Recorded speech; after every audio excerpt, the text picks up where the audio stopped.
kasamaan mo.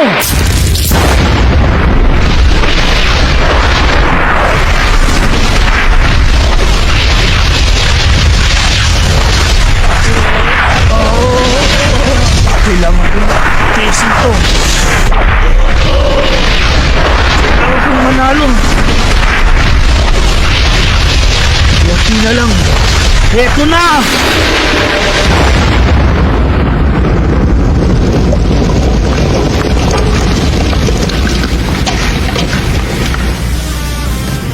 Ngayon, hanggang dyan na lang ang kasamaan mo.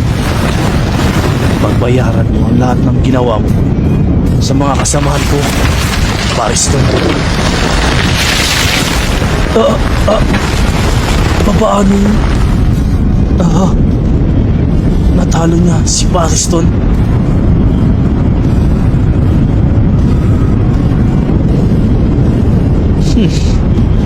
Napakagaling ng ginawa mo. Napakagaling talaga. Don. Sinasabi ko na nga ba, kayang-kaya mo siyang talunin. Don.